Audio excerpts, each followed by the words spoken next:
que llegan, ¿no es cierto?, de otro lado. Lo importante acá es juntarse, poder conversar, como siempre, interactuar, no morirnos de pena. Y por supuesto recibir acá a Nanette, que tiene un gran trabajo, ¿ya? Este libro, Metáfora de los Andes, Transhumancia y Resistencia Cultural en el Valle del Choapa. Ella es, para quienes no conocen a Nanette es de Chillepín, del Valle Alto del Choapa. Yo podría decir varias cosas de Nanette porque la conozco hace muchos años. Siempre en resistencia, ella es antropóloga, tiene otros cursos en gestión cultural en la Universidad Nacional de Córdoba, Argentina, y ella es titulada de antropóloga en la Universidad de Valdivia, de la Universidad Austral de Valdivia, ¿ya?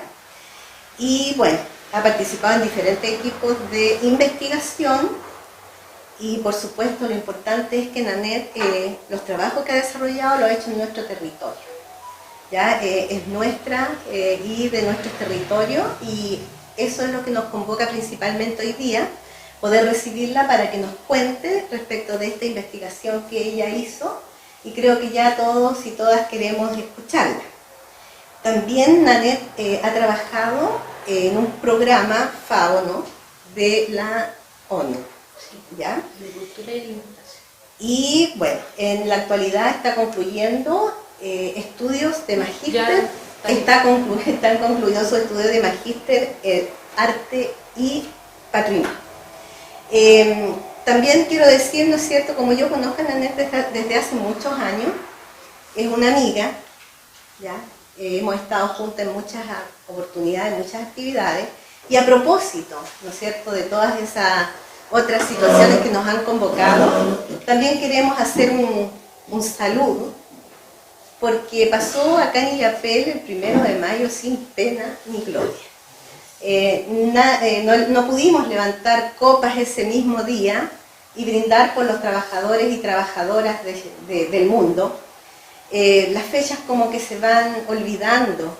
Inclusive me impactó mucho hace unos días atrás leer lo que escribió Eduardo Galeano respecto de los mártires de Chicago, que en Estados Unidos no hay absolutamente nada que los recuerde. No sé si cuando él escribió ese escrito la situación era así y ahora habrá cambiado, pero no tengo antecedentes. Para recordar, para conversar, para desarrollar, ¿no es cierto?, como dice Lisandro, conversaciones a escala humana, por eso que estamos aquí. El número nunca convoca a tantas personas, sin embargo, las personas que estamos aquí después somos semilleros para poder, ¿no es cierto?, ir contando lo que sabemos. Parece que no todos tenemos vasos. Va a ser salud igual. Bueno, salud por los trabajadores y trabajadoras del mundo. De hacer la invitación de Ana, de verdad un placer estar acá. No había tenido la oportunidad de volver a este espacio, que es un espacio bien significativo porque forma a muchos estudiantes para que puedan continuar su trayectoria educativa, por lo tanto una gran labor y además complementaria con todo este trabajo artístico-cultural que hacen ellos, así que yo los felicito a este matrimonio, ¿verdad?, que logra cohesionar el tejido social de esta ciudad. Bueno, Ana ya dijo bastante acerca de mí, pero yo la verdad es que voy a comentarles ahora de esta investigación. Nosotros los antropólogos, cuando agarramos como un tema, es como que agarramos una lana así, y la empezamos a enrollar, y no para nunca de enrollarse, porque siempre estamos retomando la investigación en alguna medida. Este trabajo es el resultado de mi tesis de pregrado, que ya han pasado más de 10 años desde que me titulé y que mis profesores recomendaron publicarla. Es una investigación que se inspira en el mundo campesino, mestizo, indígena, de esta área de la cuarta región, y que en realidad es una identidad que yo veía reflejada en distintos territorios, en el Elqui, en el Limarí, en el Choapa. Como mi familia está asentada acá, obviamente iba a hablar y digamos, aterrizar la investigación en esta zona. Pero es una identidad que se digamos, manifiesta en otros territorios, hasta el Huasco, también en Santiago, y en general en los Andes. En los Andes, porque los Andes es una vasta área geográfica y por lo tanto el libro se llama Metáfora porque un poco habla de eso, de estas identidades que confluyen en estas zonas geográficas agrestes, ¿verdad? Unas identidades que son un poco parecidos, o sea, las áreas geográficas de la cordillera son similares a cómo somos nosotros. Algunos somos más fríos, ¿verdad? Los del sur, los del norte hay gente más cálida, ¿verdad? Y los territorios se van asimilando o las identidades se van configurando a partir de las geografías. Esa es como la metáfora que utilizo y también en esta inspiración, en este grupo humano que es los transhumantes, que son en realidad vestigios, su práctica es una forma de vida y son vestigios de una cultura, culturas que habitaron estos territorios, ¿ya? Y que, digamos, hacen ocupación temporal en las veranadas, en la zona altoandina, pero lo hacen acá en el Choapa, insisto, también lo hacen en el norte, con los camélidos, ¿no? con los guanacos, con las llamas, con las vicuñas, ¿ya? Con los animales domesticados, porque los guanacos son silvestres. Y lo que yo fui encontrando, porque uno siempre se va inspirando en las investigaciones en distintos temas, ¿ya? La mirada de esto es un poco captar en este grupo humano algunos elementos que iban demostrando una ritualidad en el quehacer de sus formas de vida. La ritualidad estaba constituida desde el prepararse, de que la familia ya, todos esperan la época que se tiene que subir a la cordillera, porque el momento en que se conectan o reconectan con su naturaleza, con la naturaleza también, ¿ya? Nosotros los seres humanos hemos estado por largo tiempo por esta mirada cartesiana, ¿no? De separar la naturaleza y la cultura, lo vemos como cosas aparte. En el mundo de los pueblos originarios en general, esa configuración no existe, porque está todo relacionado. La naturaleza es parte del ser humano y el ser humano es parte de la naturaleza. Entonces en estas culturas que son, digamos, por así decirlo, del sur andino, pues yo tuve que llegar a algunas, digamos, evidencias también arqueológicas que sopesaran esta hipótesis, ¿no? De que ellos respondían a una forma de vida de pueblos del pasado. Entonces los antropólogos tenemos que basarnos no solo con supuestos, sino que con datos objetivos también. Entonces, dentro de las cosas que hacemos, tiene que ver, por lo menos en mi caso, yo trabajo con las genealogías familiares, como las familias, de dónde vienen los apellidos, cómo el árbol genealógico para atrás. Y ahí me fui encontrando que en base a la base de datos del SAC, donde es una base de datos que tienen que registrar todas las personas que cruzan la frontera, porque están en los límites entre Chile y Argentina, por las distintas, digamos, control, en este caso de tipo productivo, de esta especie que es una cabra, ¿verdad? Que es un herbívoro rumiante, que pertenece a la familia de las ovejas, de las vacas, ¿ya? Esta especie debe ser controlada para poder la gente subir a la cordillera. Y el SAC es el que registra a todas estas familias que van para allá, y me fui encontrando que los apellidos de ellos, de la familia, todos constituían un origen de algún pueblo originario. Entonces yo dije, aquí hay un dato interesante. Dije, las familias que van a la cordillera no son mestizos, pero no tienen un origen netamente español. También hay vestigios de una cultura del pasado.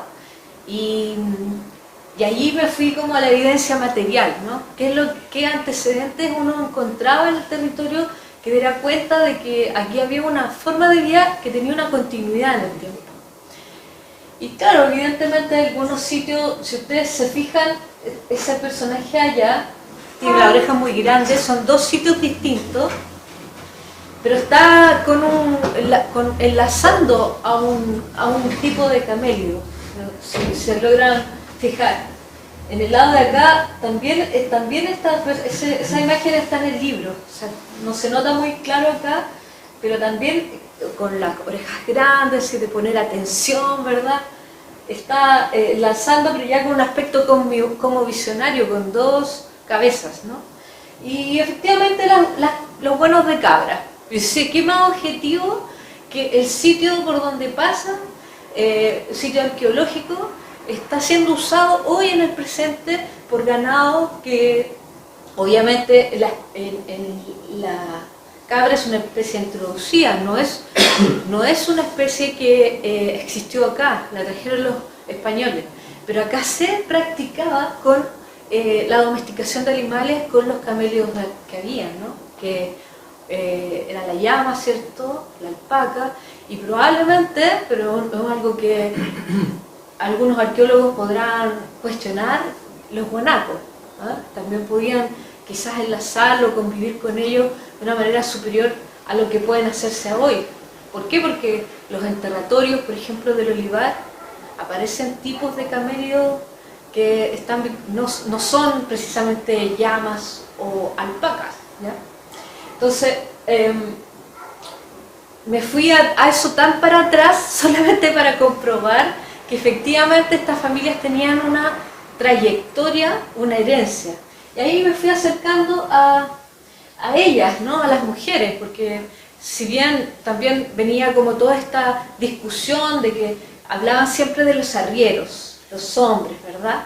Hablaban de los transhumantes, o los crianceros, y siempre era una omisión de la mujer, digamos. Yo decía, pero ¿de dónde se transmite esta cultura? Porque otro de mis áreas de interés, las pautas de crianza, de cómo se va transmitiendo la cultura a los hijos, ¿ya?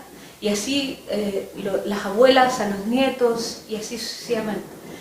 Y en conversaciones con ellas, ¿verdad?, fui corroborando estas hipótesis que muy intuitivamente, el libro es muy intuitivo, ¿eh? Van a encontrar muchos pasajes. En la primera parte es muy teórico, como que me doy una vuelta grande como filosófica, cuestionando el concepto de pobreza, ¿verdad? Porque cuando hice esta investigación, ellos estaban catalogados como los pobres, ¿no? Y era la concepción que había de la OCDE y de todos los organismos internacionales en relación a la pobreza. Pero resulta que en Chile,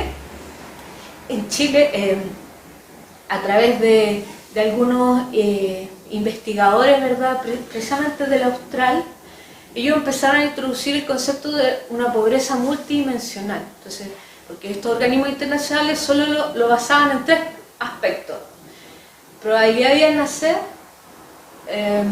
nivel de ingresos y escolaridad. En base a esos tres se calcula, es una ecuación matemática, y se calcula que una persona es pobre.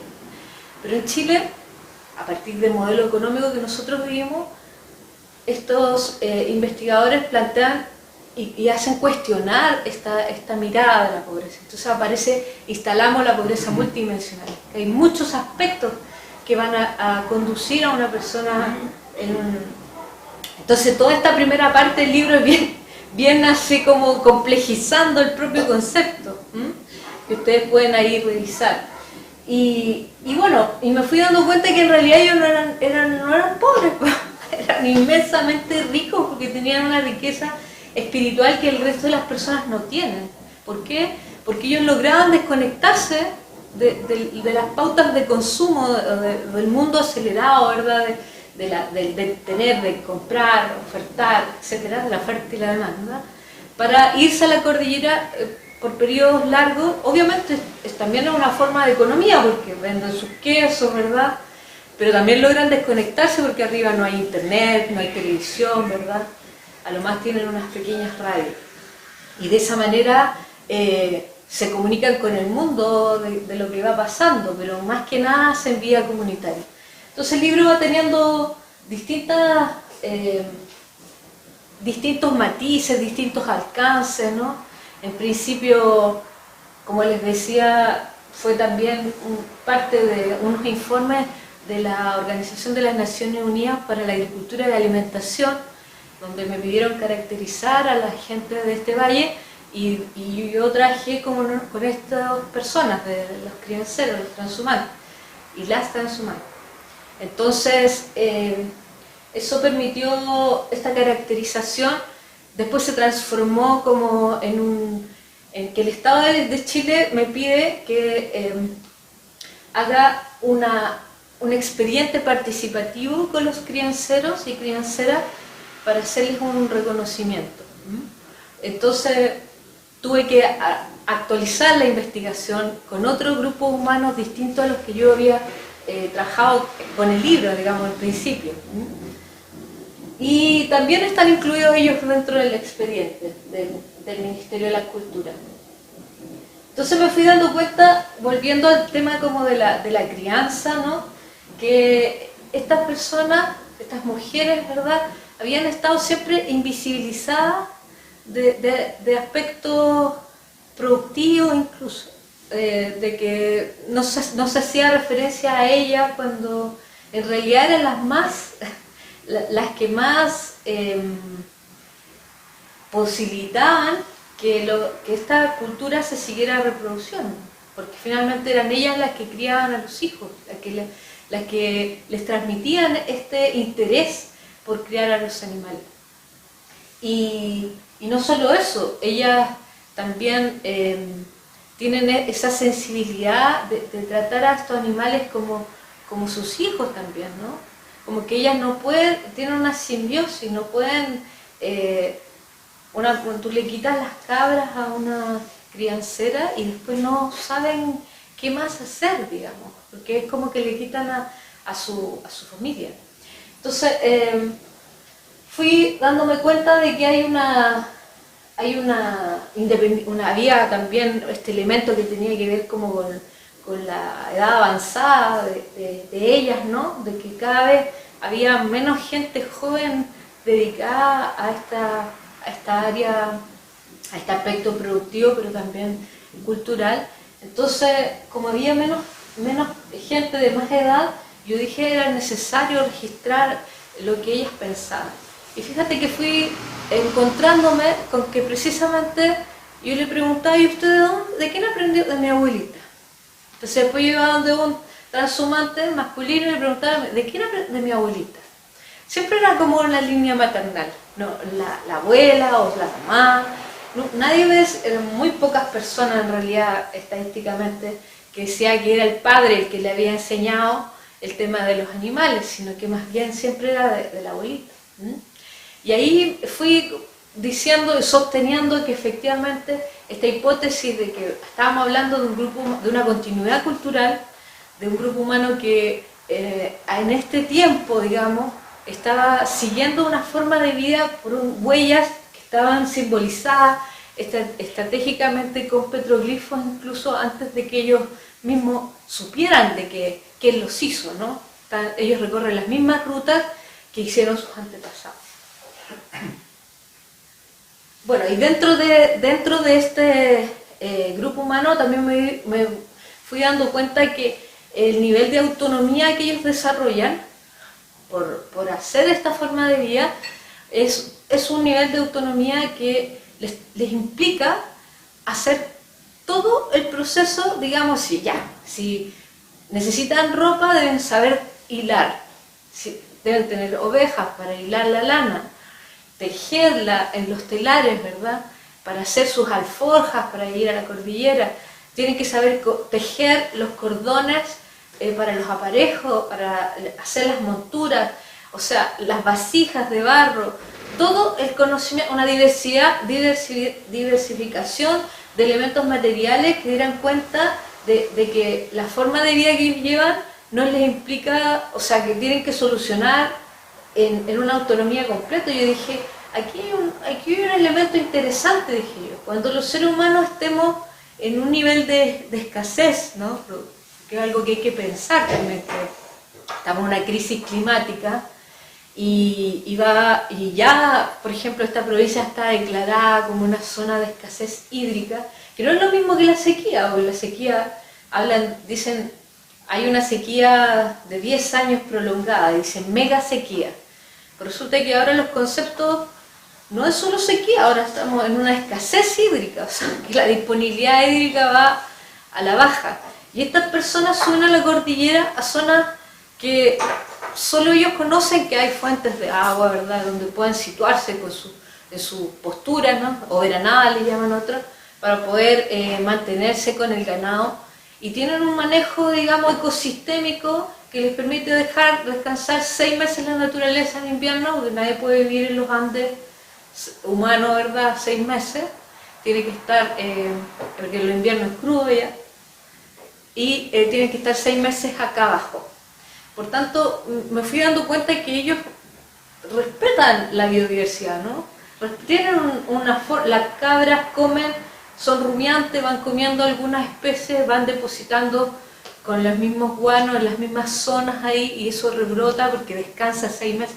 Entonces yo hacía el análisis también como del manejo ecosistémico que ellos hacen, ¿no? Y que el impacto es mínimo, porque en algún momento los agrónomos dijeron, no, son responsables de la deforestación de las praderas, se comen todos los espinos, y ellos eran responsables de eso, ¿ah? Entonces hay que erradicar a los crianceros. Entonces han tenido que estar por mucho tiempo lidiando con políticas estatales que han querido erradicarlo, pero ellos resisten con su forma de vida porque van mostrando que efectivamente tienen un manejo ecosistémico, ¿sí? ¿Y qué implica ese manejo? Una completa autonomía, de nuevo. Hacerse la ropa, hacer sus aparejos, ¿no? Saber amarrar los cajones. O sea, las mujeres y los hombres indistintamente tienen que manejar todas las áreas de la cadena productiva, porque a veces ellas se quedan solas con el ganado y no van a esperar que alguien les solucione. Entonces yo dije, o sea, además me enseñan de que allí la igualdad de género también está presente, porque en aspectos productivos ambos hacen a la par el trabajo, digamos, con todo el sistema. Y los hijos, por cierto, van aprendiendo y especializándose en uno. Todos tienen que saber hacer el queso, algunos hacen mejor que el queso. Siempre prefieren que las mujeres hagan el queso, no sé por qué, pero también los hombres hacen queso, no hay problema en eso. Entonces me fui dando cuenta de varios matices que van configurando y que el libro lo va señalando, ¿no? Porque son puras intuiciones, como les digo, que fui testeando con datos objetivos en la realidad mientras conversaba en términos etnográficos con cada uno de ellas y ellos. Bueno, y ahí ustedes ven que estas son algunas imágenes de mi registro, ¿verdad? La misma señora que quería y la lana, ¿verdad? Allá en Tranquilla, en la zona de unas posturas muy cerca de la frontera, hacen producción colectiva, o sea, se juntan varias familias y en grupos, o sea, trabajan igual la dimensión comunitaria de la producción, no son tan individuales, digamos. Entonces, ahí vemos cómo construyen los cordeles, ¿verdad?, de 8, 12 cuerdas para los mulares o los caballos. Ahí vemos también que un hombre también hila, ¿verdad?, y teje a telar, que es don Fernando, no sé si lo conocen, desde acá y acá. Y finalmente llegué como porque todas estas investigaciones van teniendo niveles de profundidad, quizás yo le estoy adelantando un poco, van a leer, van a encontrarse con algunos elementos acá, pero aquí yo fui encontrando que los apellidos, no todos estos que están acá señalizados, estas familias están en el Chuapa, ¿ya? Son todos de acá, estos apellidos son de este territorio, no son de otro. Y dentro del listado del SAC teníamos, por ejemplo, los Caimanque.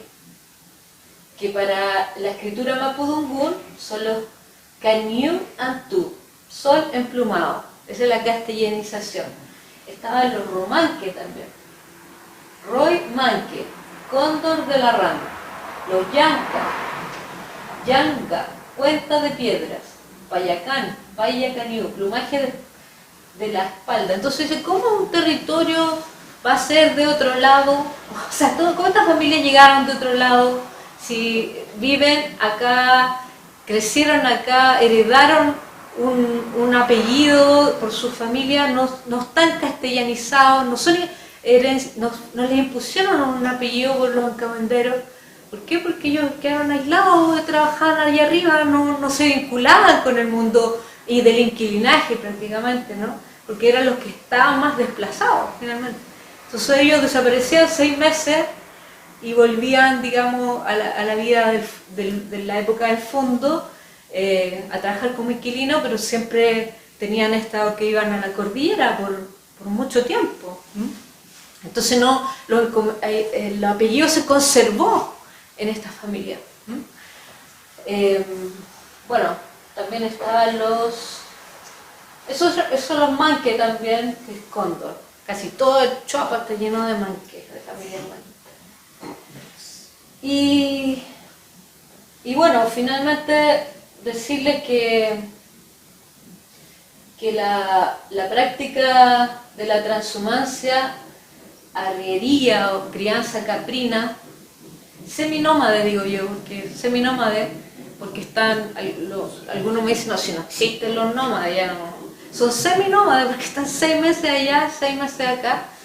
Es un grupo humano que está sucediendo en medio de la crisis ecológica, o sea, ellos consoldan su forma de vida en medio de estas agrestes, digamos, dimensiones que tiene la geografía de los Andes, y que además ahora le ponen otros obstáculos, la propiedad privada, zona minera, ¿verdad? No, usted no puede transitar por acá, si usted pastó sus cabras se tiene que ir por otro lado, y le cortan la ruta de los ancestros, pues, ¿no? Entonces, ellos han tenido que lidiar, hasta el día de hoy están lidiando con muchas variables, favorablemente en estos territorios del Choapa y en particular de la comuna de Salamanca existen comunidades de tierra que son propiedades colectivas, como Tranquilla, Coirón, Quelén, que todavía son los pequeños productores campesinos desde la época de reforma agraria, son propietarios de esos campos, que son, Tranquilla son 90.000 hectáreas, Coirón 26.000 hectáreas de cordillera de recursos, ¿ya? Donde ellos puedan continuar estas formas de vida.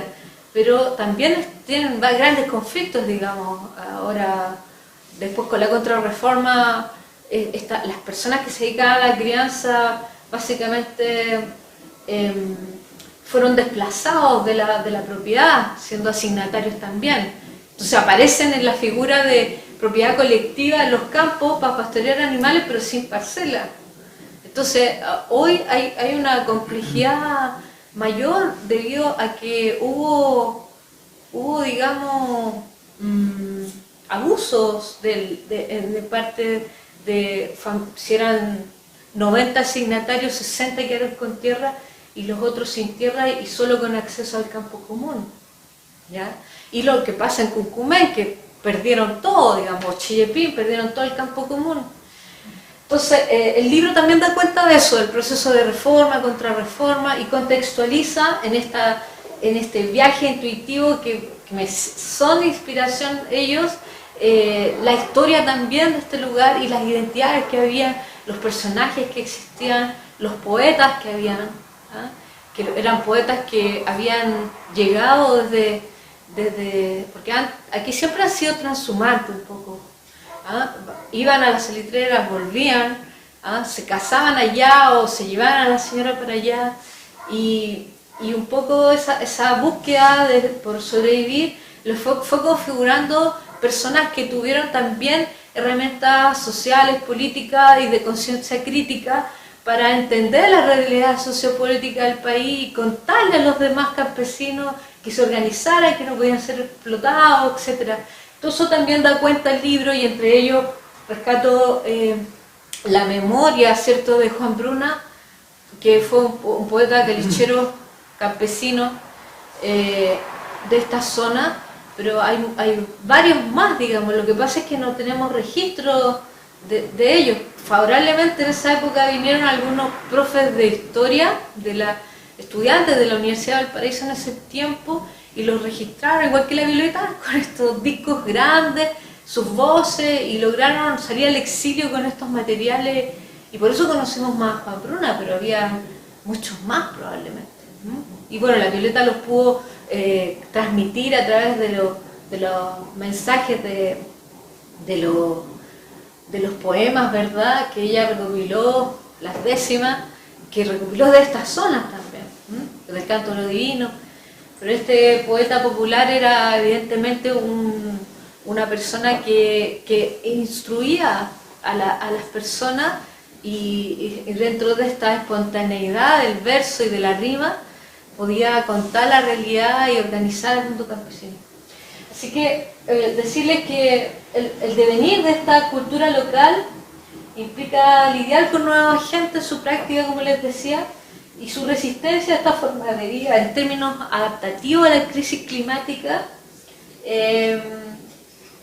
nos muestra que las vías posibles, ¿no?, de cómo vamos a hacer los cambios necesarios para dejar de ser tan consumistas, ¿cierto? Porque nosotros somos resultado de un modelo económico, y esta necesidad de tener que comprar del auto nuevo, toda esa necesidad, yo me di cuenta también que iban optimizando los recursos a una escala que ustedes no se imaginan, ¿no? Reciclan todo, o sea, no hay basura en sus espacios.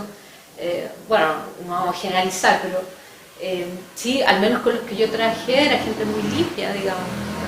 No tenía, todo era reutilizado de alguna manera. Y la humanidad va a tener que ir para allá, pues, a esa reutilización de los recursos, para cesar el consumo, ¿no? Tenemos contaminada una isla de basura al frente del Océano Pacífico por el exceso de plásticos, ¿verdad? Entonces vemos en ello que esta utilización de la materialidad orgánica para su proceso productivo nos va mostrando que es posible vivir así y con lo mínimo, ¿verdad? Bueno, eso era lo que quería compartir, y finalmente un poema de la Gabriela Mistral, que ella es una poeta que se inspiró mucho en la naturaleza, habló mucho, es una de las primeras poetas en hablar de la naturaleza en este país y probablemente en Latinoamérica, ¿no? De cómo ella hacía una relación del ser con la geografía, con el espacio. Y este poema dice, este es un viaje que ella hace en tren, entonces es un poco, la poética es media como un zigzag, un viaje en tren a la Argentina. Madre mía, en el sueño ando por paisajes cardenosos, un monte negro que se contornea siempre para alcanzar otro monte, y en el que sigue estás tú, vagamente, pero siempre hay otro monte redondo que circundar, para pagar el paso al monto de tu gozo y de mi gozo. Ya hay que enhebrar los cerros repetidos, sin decir el secreto doloroso, que yo te llevo hurtada a dioses crueles y que vamos a un Dios que es de nosotros. Y otras veces ni estás cerro delante, ni vas conmigo, ni vas en mi soplo. Te has disuelto con la niebla de la montaña, te has cedido al paisaje cardenoso. Es un poema que le recita a su mamá, ¿no? Bueno, ahí eso quería compartirles, y el libro está disponible, ¿verdad?, para que ustedes puedan, quedó acá en este espacio para que lo puedan leer, ¿no?, lo puedan conocer. Muchas gracias, Nanette.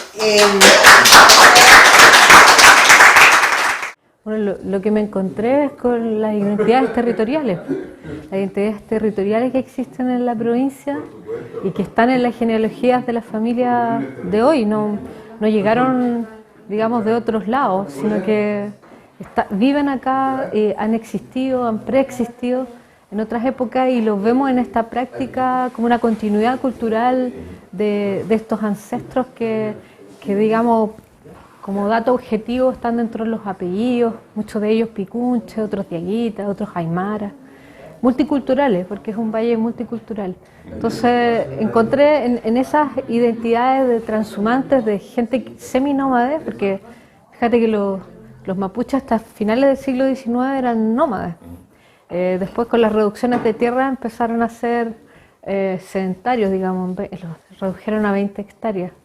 Y acá en esta zona también habían picunches que hacían este nomadismo temporal, digamos, por ser seminómades, porque 6 meses en la cordillera y 6 meses acá en el territorio, digamos, la invernada que le llaman. Entonces me encontré con estas identidades que confluyen y que no necesariamente hay una identificación con el mundo indígena, pero sí hay una forma de vida que responde a los procesos y formas de vida de los pueblos antiguos, que están, digamos, persisten hoy en esta identidad nómade o seminómade, que están las familias de transhumantes, las arrieros, arrieras y las crianceras y crianceros, ¿no? Y ahí yo me quedo con el concepto de crianza, porque para mí como antropóloga es súper importante la transmisión de la cultura. Entonces, cómo a través de las pautas de crianza vamos,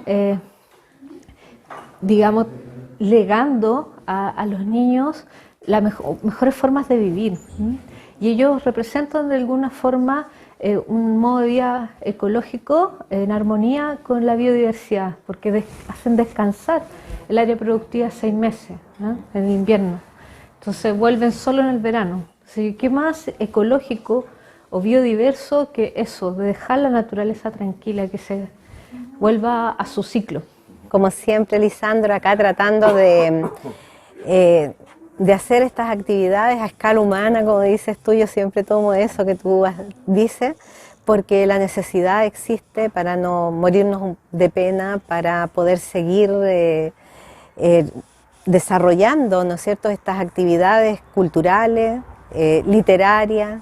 Y hoy día estuvimos con Nanette Vergara Aguilera, una antropóloga de nuestros territorios, que nos trajo la presentación de su libro Metáfora de los Andes, que se subtitula Transhumancia y Resistencia Cultural en el Valle del Choapa, que es la resistencia de nuestros transhumantes, y nos explicó de manera tan cercana, tan sencilla, algo que nos pertenece y que tenemos que reconocernos en esto, ¿ya? Contenta otra vez, con amigos, con amigas. No son actividades que convocan a muchas personas, pero sí son actividades necesarias, muy necesarias. Así es que nos quedamos con esta buena impresión y esperando, además, envío un mensaje, que a Nanette se le siga invitando a presentaciones. Creo que estamos en el mes que se llama el Mes del Patrimonio, donde Nanette podría hacer una entrega muy importante en relación al tema que hoy día nos trajo.